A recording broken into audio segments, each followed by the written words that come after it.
Հայաստանում խոշոր եղջերավոր կենդանիների թիվը շարունակում է նվազել։ Պաշտոնական տվյալների համաձայն այս տարվա սկզբին հանրապետությունում հաշվառվել է շուրջ 476,000 գլուխ անասուն։ Մինչդեռ մեկ տարի առաջ այդ թիվը գերազանցում էր 490,000-ը։ Վերջին տարիներին անկումը հասնում է ավելի քան 20%-ի։ Նվազման միտումը նկատվում է գրեթե բոլոր մարզերում։ Գեղարքունիքում օրինակ կենդանիների թիվը զգալիորեն կրճատվել է 5 տարվա ընթացքում 100,000-ից իջնելով մինչև շուրջ 72,000։ Նման պատկեր է նաև Արագածոտնում, Սյունիքում և Արմավիրում, որտեղ անասնագլխաքանակը տարեցտարի նվազում է։ 2021 թվականին 613,000 խոշոր եղջերավոր էր հաշվառվել։ Թվերը նվազում են գրեթե բոլոր մարզերում։ Գեղարքունիքում շուրջ 72,000 խոշոր եղջերավոր է հաշվառվել։ 2024-ին թիվը 4,000-ով ավելի մեծ էր։ 5 տարի առաջ ցուցանիշն անցնում էր 100,000-ը։ Արագածոտնում 53,000-ն են հաշվառվել, 2,000-ով պակաս, քան մեկ տարի առաջ։ 5 տարիների ընթացքում մարզում կենդանիների թիվը նվազել է մոտ 20,000-ով։ Սյունիքում 5 տարի առաջ ավելի քան 23,000 կով կար, հիմա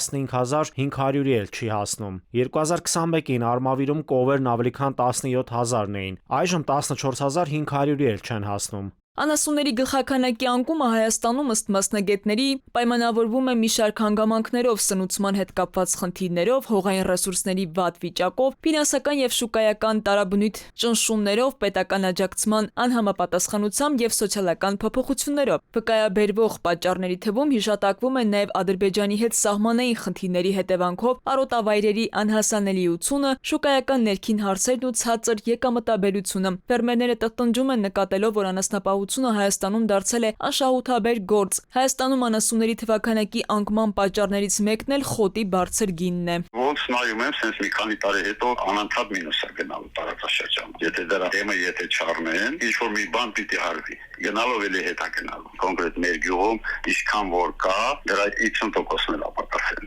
Անը դերին սպանդանոցային մոտ բացարձակելի փողերը վատնում են։ Մարդիկ ստիպված չեն կարողանում իրանց բուծած կենտանի նորմալ ձևով իրացնել ու ընդհանուր առմամբ կերի խնդիրը կա, որ կերային մշակաբույսերի ցանկատարածները պակասել են, կերագադրություն չկա, լոգիստիկայի առումով ժամանակ առ ժամանակ ճանապարհները փակվում են, կերը ուշանում է։ Չնայած պետական ծրագրերին եւ աջակցությանը ոլորտում առկա խնդիրները շարունակում են կուտակվել։ Եթե իրավիճակը չփոխվի, մասնագետների կարծիքով առաջիկա տարիներին անասնապահությունը կարող է կանգնել ավելի լուրջ մարտահրավերների առաջ, ազդելով ոչ միայն գյուղացու եկամտի, այլև երկրի պարենային անվտանգության վրա։ Քնարիկ Պետրոսյան, ժամը լրատվական։